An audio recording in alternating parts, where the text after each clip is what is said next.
জয় Hind. 7 news নেটওয়ার্কে আপনাদের সকলকে স্বাগত। জয়ন্ত সিং, জয়ন্ত সিংহ, যাকে নিয়ে এখন রাজ্য রাজনীতি কার্যত তোলপাড়। সাংসদ সৌগত রায় বলছেন যে এই ধরনের মানুষের সঙ্গে সম্পর্ক রাখলে তৃণমূল কংগ্রেসটা করা যাবে না, প্রমোটারদের সঙ্গে সম্পর্ক রাখলে তৃণমূল কংগ্রেসটা করা যাবে না, সমাজ বিরোধীদের সঙ্গে সম্পর্ক রাখলে তৃণমূলটা করা যাবে না। এখন আমার এখানে একটা প্রশ্ন আছে যে প্রমোটার মানে কি? প্রমোটাররা তো তাদের ন্যায্য সমস্ত টাকা পয়সা দিয়ে, কর দিয়ে, ট্রেড লাইসেন্স করে, প্ল্যান স্যাংশন করিয়ে ইত্যাদি করিয়ে ব্যবসা করে। সুতরাং তাদেরকে অসাধু সাংসদ কোন অর্থে বলছেন আমার বুঝতে পারছি না, কিন্তু সমাজ বিরোধী, দুষ্কৃতী, এই প্রশ্নে যদি আপনারা আসেন তাহলে তাদের যে এত রমরমা, সেই রমরমার পেছনে যে অঢেল অর্থের প্রয়োজন হয়, সেই অর্থ কোথার থেকে আসে? তার একটা উদাহরণ হচ্ছে, আমার পেছনে দাঁড়িয়ে আছে যে গাড়িটি দেখতে পাচ্ছেন আপনাকে এটাকে ভ্যানো বলে চেনেন। আমাদের নিত্য দিনের কাজে এই ভ্যানো এখন অপরিহার্য হয়ে উঠেছে। এই গাড়িটা কিন্তু বেশি দিনের আমাদের পরিচিত গাড়ি নয়। আমরা জানি 2006 সালে বামফ্রন্ট সরকার গঠন হওয়ার পরেই, বুদ্ধদেব ভট্টাচার্যের নেতৃত্বে বামফ্রন্ট সরকার গঠন হওয়ার দিনেই রতন টাটার সঙ্গে মহাকরণে বসে একটি চুক্তি স্বাক্ষরিত হয়েছিল যে একটি গাড়ি তৈরির কারখানা গড়ে উঠবে, এবং যার ইতি ঘটে যায় 2008 সালে, সেটা অন্য প্রশ্ন। কিন্তু সেই গাড়ি মানে সবচেয়ে ছোট গাড়ি, সেই ছোট গাড়িটির নাম ছিল টাটার ন্যানো প্রজেক্ট। সিঙ্গুরে হওয়ার কথা ছিল, তার বদলে আমরা কি পেলাম? ভ্যানো। এই যে গাড়িগুলো বিটি রোড দিয়ে আপনারা যেতে দেখছেন, একের পর এক গাড়িগুলো যাচ্ছে, সেই গাড়িগুলোর উদ্ভব হয়েছিল কিন্তু সেই সিঙ্গুরেই। আমরা যখন সাংবাদিকতার স্বার্থে সিঙ্গুরে যেতাম, সাংবাদিকতার স্বার্থে সিঙ্গু স্টেশনে নামতাম, নেমে এই ধরনের ভ্যান রিক্সা করে, অর্থাৎ এই মোটর লাগানো ভ্যান রিক্সা করেই কিন্তু আমরা সিঙ্গুরের টাটার যে কারখানা সেখানে গিয়ে পৌঁছতাম। পরবর্তীতে এই ভ্যান চালিত মানে মোটর চালিত ভ্যান রিক্সা সারা পশ্চিমবঙ্গে ছড়িয়ে পড়ে এবং সারা রাজ্যে ছড়িয়ে পড়ে। আমরা প্রশাসনের কাছ থেকে খবর পেয়েছি, খবর নিয়েছি যে এই যে গাড়িগুলো আপনারা দেখতে পাচ্ছেন রাস্তা দিয়ে চলছে, এই গাড়িগুলোর কোনো রকমভাবেই কোনো বৈধতা নেই। এই যে গাড়িগুলো আপনারা দেখছেন, এই গাড়িগুলোর কোনো রকম সরকারি বৈধতা নেই, অর্থাৎ কোনো পারমিট নেই, এর কোনো নম্বর কেউ দেখতে পারবে না। আমি শ্যামলবাবুকে বলি যে আমাদের যদি কোনো গাড়ির নাম্বার আছে কি নেই একটু গুছিয়ে দেখাতে পারেন উনি। এই গাড়িগুলোর কোনো নম্বর থাকে না, এই গাড়িগুলোর মধ্যে কোনো রকম সরকারি যে শিলমোহর, সরকারি শিলমোহর নেই। কিন্তু অবাধে আপনার রাজ্য সড়ক বলুন অথবা ন্যাশনাল হাইওয়ে, জাতীয় সড়ক বলুন, এই গাড়িগুলো চড়ে বেড়াচ্ছে। কিভাবে চলছে? কারা এই গাড়িগুলোকে চলার সুযোগ করে দিচ্ছে? একটা প্রশ্ন এসেছিল যে পশ্চিমবঙ্গের গ্রামাঞ্চলে, মফস্বলে এমন অনেক জায়গা আছে যেখানে সরকারি যানবাহনের কোনো ব্যবস্থা নেই। সেখানে একসময় টানা রিক্সা ছিল একমাত্র ভরসা, এখন এই যন্ত্রচালিত ভ্যান, যেটাগুলোকে আমরা ভ্যানো বলছি, সেই ভ্যানগুলো হয়ে গেছে একমাত্র ভরসা। অর্থাৎ সেখানে রাস্তাঘাট সেভাবে তৈরি হয়নি, সেখানে পরিকাঠামো সেভাবে উন্নত হয়নি, যার ফলে সেখানে এই বেআইনি ভ্যানগুলো চলছে। আমাদের প্রশ্নটাই, বেআইনি ভ্যানগুলো কাদের প্রশ্রয় চলছে? কারণ এই রাস্তা দিয়ে দেখতে পাচ্ছেন যে বিটি রোড জাতীয় সড়ক নয়, রাজ্য সড়ক, 2 নম্বর রাজ্য সড়ক। এই রাজ্য সড়কে সারাক্ষণ কড়া পুলিশি নিরাপত্তার বন্দোবস্ত থাকে, নজরদারি থাকে। নেতা মন্ত্রীরা অহরহ এই রাস্তা দিয়ে যাতায়াত করে। তা সত্ত্বেও এই বেআইনি গাড়িগুলো কিভাবে রাস্তা ধরে যাতায়াত করে, সেটাই আমাদের প্রশ্ন। সেই প্রশ্নের উত্তর যখন আমরা খুঁজতে গেলাম, এই যে সাধারণ গরিব মানুষগুলো যারা এই ভ্যানগুলো চালাচ্ছেন, অর্থাৎ তারা আমাদের জানাচ্ছেন যে তাদের একটা সিন্ডিকেট রয়েছে, সেই সিন্ডিকেট থেকে পারমিশন নিয়ে তবে তাদের রাস্তায় আসতে হয়। এখানে গেল একটা সাংঘাতিক প্রশ্ন, সিন্ডিকেট কারা চালায়? তার চাইতেও বড় যেটা প্রশ্ন, সারা পৃথিবী জুড়ে এখন কিন্তু যেটা চলছে সেটা হচ্ছে এই যে পরিবেশ সংরক্ষণ করতে হবে, পরিবেশ দূষণের হাত থেকে বাঁচাতে হবে। কিন্তু আমাদের বাস্তব অভিজ্ঞতা যে এই মোটর চালিত ভ্যানগুলো, এগুলোর কোনো নিয়ন্ত্রণ, দূষণ নিয়ন্ত্রণের পরিমাপ নেই, দূষণ নিয়ন্ত্রণের কোনো ব্যবস্থা নেই। পুলিশ আমাদেরকে যেটা জানাচ্ছে, পুলিশ সূত্র যেটা জানাচ্ছে, যে ধরুন একটা এই রাস্তা দিয়ে হাজার হাজার 2 চাকা 4 চাকা বাস যাচ্ছে, ট্রাক যাচ্ছে, এদের যদি দূষণ নিয়ন্ত্রণ আইন এরা ভাঙে, কি শাস্তি হতে পারে? মোটর ভেহিকেল অ্যাক্টে 2 চাকার গাড়ি অর্থাৎ মোটর বাইক, স্কুটার ইত্যাদি যদি দূষণ নিয়ন্ত্রণ পর্ষদের যে আইন, সেই আইন ভাঙে, অর্থাৎ পলিউশন সার্টিফিকেট তার কাছে না থাকে বা পলিউশন ফেল করে যায়, তাহলে তাদেরকে ন্যূনতম 2000 টাকা ফাইন করা হয়। 4 চাকার গাড়ির ক্ষেত্রেও খানিকটা তাই, অর্থাৎ 2000 টাকা। বড় গাড়ির ক্ষেত্রে মানে বাস, লরি, যেগুলো বড় গাড়ি, সেই ক্ষেত্রে সেই ফাইনটা কিন্তু 19,000 টাকা পর্যন্ত হতে পারে। কিন্তু এই মোটর চালিত যে ভ্যান রিক্সাগুলো, সেগুলোর ক্ষেত্রে কি হবে? কোনো উত্তর প্রশাসনের কাছে নেই, কারণ এই গাড়িগুলোর কোনো আইনি বৈধতাই নেই। তাহলে এই বেআইনি গাড়িগুলো যখন রাস্তায় নামে, তারা সিন্ডিকেটের মাধ্যমে রাস্তায় নামে, এবং তাদেরকে এই জয়ন্ত সিং একটা নাম মাত্র, সারা বাংলা জুড়ে এই ধরনের জয়ন্ত সিংয়েরা ঘুরে বেড়াচ্ছেন।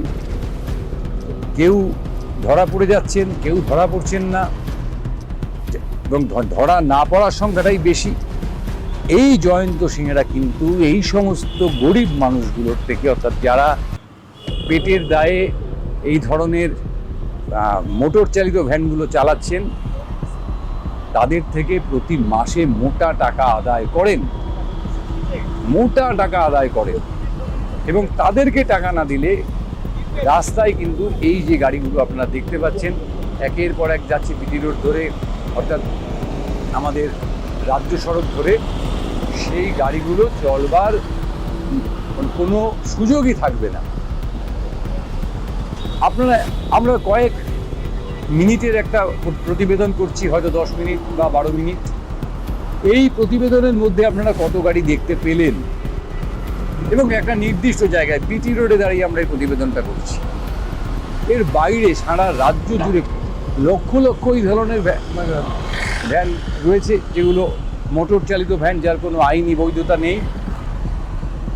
তাহলে বুঝতে পারছেন টাকার পরিমাণটা কত হতে পারে, কত টাকা লেনদেন হচ্ছে। এবং সরকার এই অবৈধ গাড়িগুলোর থেকে কত টাকা বঞ্চিত হচ্ছে ট্যাক্স হিসেবে। যে গাড়িগুলোর কোনো বৈধতা নেই, সরকারের ক্ষমতা নেই সেই গাড়িগুলোর থেকে কোনো রকম ট্যাক্স আদায় করার, কিন্তু সরকারের এটাও ক্ষমতা নেই যে এই গাড়িগুলোকে থেকে কোনো রকম টাকা আদায় করবে, তারও ক্ষমতা নেই। কারণ মাথার উপর হাত রয়েছে ওই জয়ন্ত সিং বা অন্য কোনো নামের দাদাদের, যারা এদেরকে মান্যতা দিয়ে দিচ্ছে, রাস্তায় চলবার অনুমতি দিয়ে দিচ্ছে, তাদের একটা অঙ্গুলি হেলনে এই গাড়িগুলো রাস্তায় চলছে, এবং এই রাস্তা দিয়ে যাওয়ার পথে পুলিশ বা ট্রাফিক কোনোভাবেই এদেরকে কিন্তু আটকাচ্ছে না। এখানে দুটো প্রশ্ন উঠে আসছে। এক হচ্ছে এই বিপুল পরিমাণে টাকা যে সিন্ডিকেটের মাধ্যমে তুলছেন দুষ্কৃতীরা, তারা কি সৌগতবাবুর খাতায়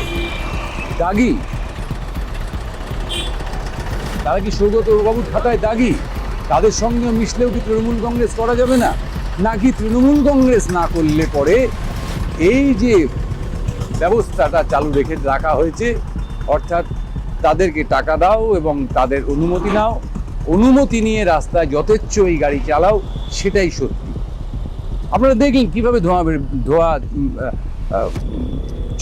ছড়াচ্ছে এক একটা গাড়ি। আর সারা বিশ্ব জুড়ে এখন একটাই প্রশ্ন উঠছে যে বিশ্বকে কিভাবে বাঁচানো যায়।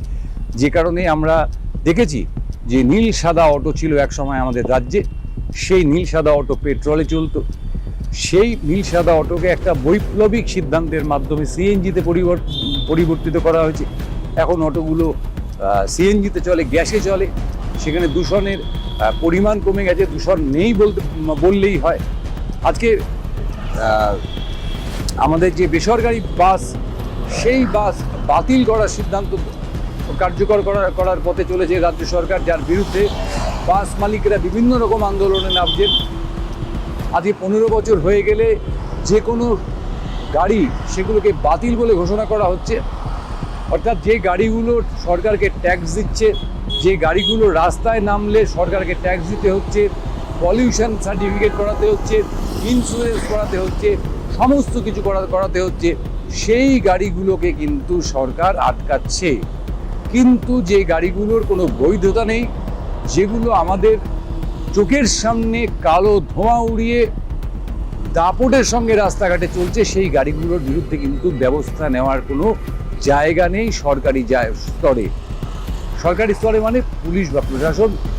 পুলিশ সূত্রে বলা হচ্ছে যে এই গাড়িগুলোকে ধরার ব্যাপারে তাদের কাছে কোনো রকম সার্কুলার নেই, তাই এই গাড়িগুলো অবাধে ঘুরে বেড়াচ্ছে। শুধু এই বিটি রোডে নয়, সারা বাংলা জুড়ে।